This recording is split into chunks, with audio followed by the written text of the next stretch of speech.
गए शिवगुरु के चरणों में मेरा कोटि कोटि प्रणाम, मेरा प्रणाम स्वीकार हो। माँ भवानी के चरणों में मेरा प्रणाम स्वीकार हो। गणपति ललनवा और भगवान कार्तिकेय के चरणों में मेरा प्रणाम स्वीकार हो। यहाँ पे उपस्थित सभी गुरु बहना के चरणों में मेरा प्रणाम स्वीकार हो। आज मैं बहनों एक ऐसी कहानी, राजा रानी की कहानी तो सब कहते हैं, सास बहू की कहानी कहते हैं, लेकिन आज मैं भोलेनाथ की ही कहानी कहने जा रहा हूँ, जो कि नौकर बन के एक गरीब परिवार में नौकर बन के रहे और उनको धन धान्य से भरपूर किया।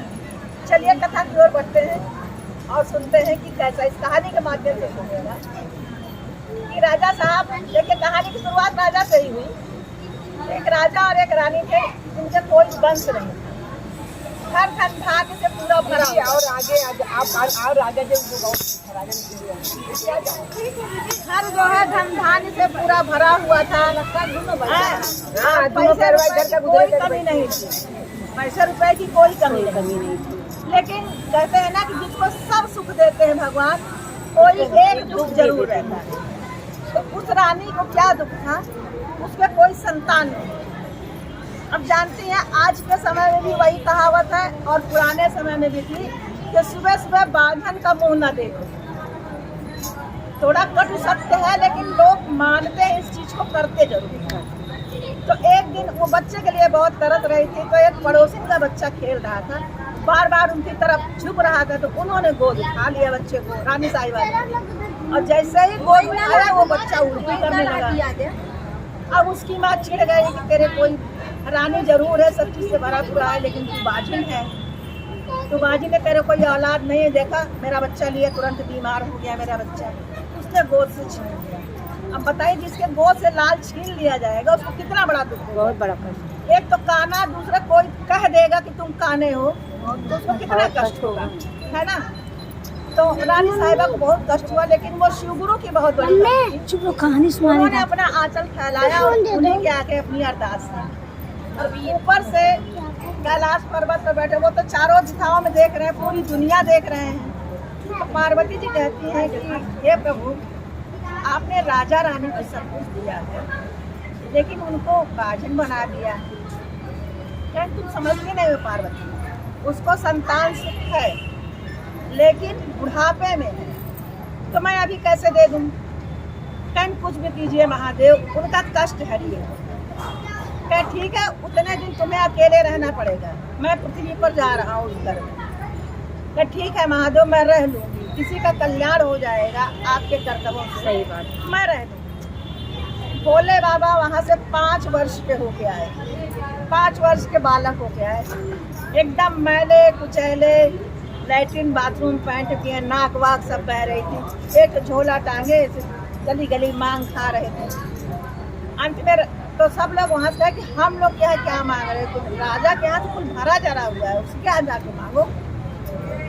कहे झोला टांगे पहुँचे, तो माई कुछ दे दीजिए हमें भी खाने को, न माँ है न बाप है, कोई है नहीं हमारे। अब रानी का दिल पसीज गया। देखिए अब उनके गंदेपन में उसका विचार नहीं है कि बच्चा गंदा है, तुरंत उसको उठा लिए, कहे बाबू चलो नहाओ, पहले नहलाए धुलाए, तुरंत बाजार से नया कपड़ा मंगाए पहनाए। कहे कि बाबू हमारे घर में किसी चीज की कमी नहीं है, तुम यहीं जी रहो, यहीं खाओ पियो, जो घर का काम धाम है वो करो। कहे ठीक है, आप बेटा कहीं है बोले तो मैं आपको माँ कह सकता हूँ ना। हाँ बेटा। कहे ठीक है। अब गाय गैया का गोरू चारा सब करे, खेत बाड़ी देखे जा करके सब कर देते। तो धान बोने का समय आया, यही सावन के महीने में, तब वो कहते हैं राजा, तो नमवा उसका रखे भोला। पूछे कि क्या नाम तुम्हारा है, तो कहे कि बाप माई हैया नहीं है, तो हमको अपना नमवा नहीं पता, जो मन कर रख दीजिए। तो भोला रखे उसका नाम। कहे भोला जाओ धान, एक कट्टा धान निकाल लो और जाओ उसका बेरन डाल आओ खेत में। अब वो उसमें से घड़े में से निकाले एक कट्टा धान और सर पे लग के चले। कह तो दिए हैं कि खेत में डालो, लेकिन आज मैं ये धान सबको बांटूंगा। अब वो चौराहे पे डलिया लेके बैठ गए, जिसको जिसको धान बोना हो सब धान ले जाओ, सब लोग ले जाओ, पूरे गांव को बांटा। अब गांव वाले भैया लगे शिकायत करने कि तुमको एक कट्टा दिए थे रखने के लिए दोनों सब कुल बांट दिया। कहीं एक कट्टा तो ले गया था, कितना बांटा, एक एक मुट्ठी बांटा होगा सबको। अब बाकी जो है अपना बो दिया जाके। समय हुआ तो भैया धान तैयार हो गया, मजदूर बुलवा लो और जो है कटवा लो धान। नहीं माता जी इतनी शक्ति है कि मैं अकेले धान काट दूँगा, खाली आप परमिशन दीजिए बस। कहीं भैया थक जाओगे तुम अकेले, कहें आप खाली कहे भर दीजिए मैं काट दूँ। अच्छा जाओ भाई, जैसे तुमको उचित जान पड़े। गए पूरा धान काट के सब फिरा के जैसे भी हो सब फ्रेश करके रख दिए। उनका घर और तरक्की करने लगा और धंधा बढ़ने लगा। गाँव वाले और जलने लगे कि बच्चों तो जब से आया तब से उनकी और बढ़ंत हो रही है। कहाँ एक तो नहीं तो कहाँ एक तो ले ली तो और बढ़ंत होने लगी, बहुत बढ़ंत हो रही है, और चले जाए गाँव वाले। समय बीता 10 साल, बच्चा इतनी तेजी से बढ़ा 10 साल। अब गाँव वाले करें हे भैया राजा के यहाँ आके तो मुता भी गया, बढ़ गया, लगता है 12 साल में ब्याह कर देना पड़ेगा इसका, इतना नौजवान हो गया है। अच्छा उसके बाद सब घर भरा गए। तब माँ कह रही है कि ए भैया चलो हमको गंगा स्नान करा दो।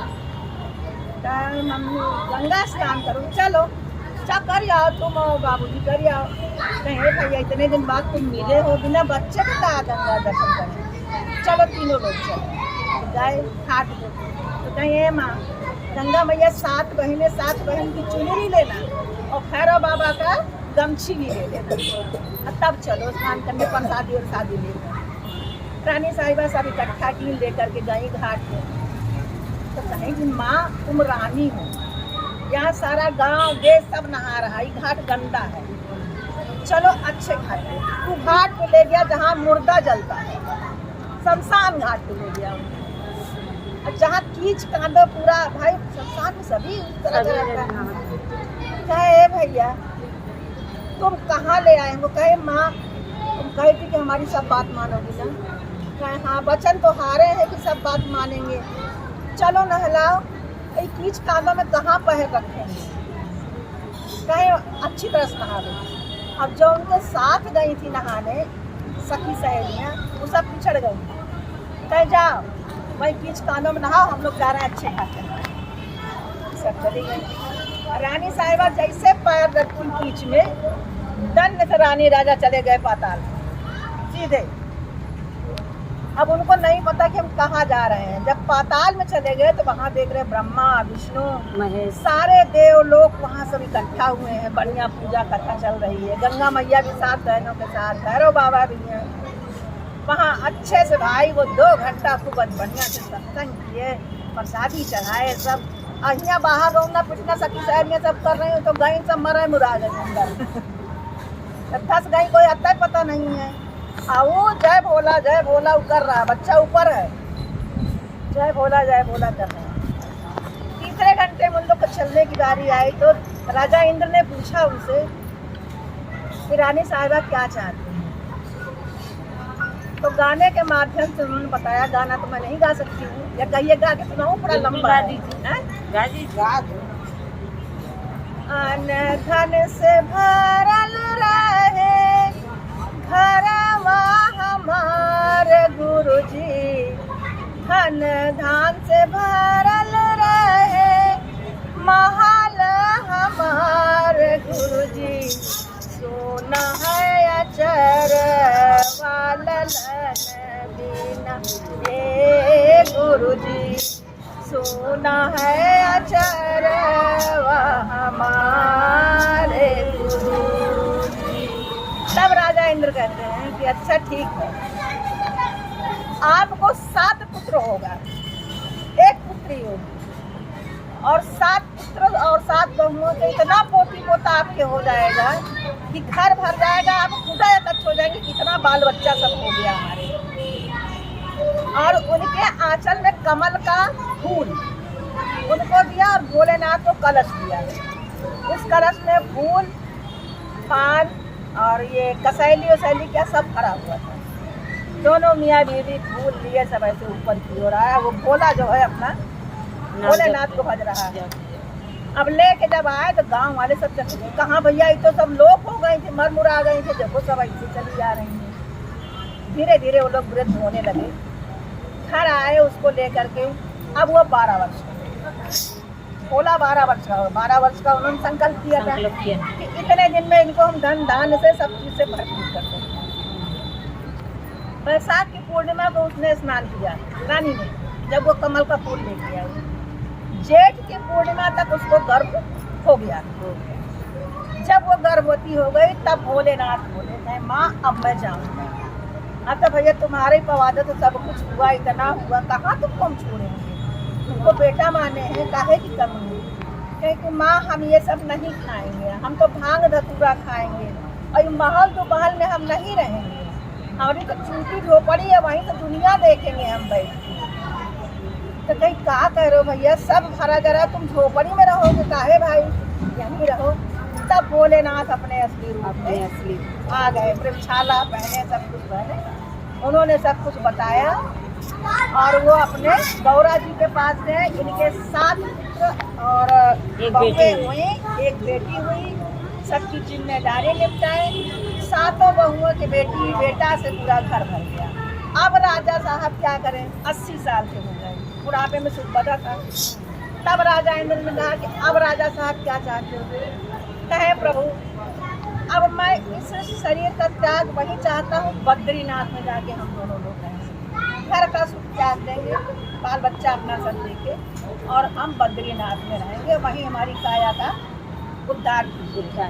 इतना कह के राजा रानी बद्रीनाथ चले गए और घर पे बाल बच्चे थे। नौका के रूप में भोलेनाथ ने उन पर दया की। बोलिए हर हर महादेव, हर हर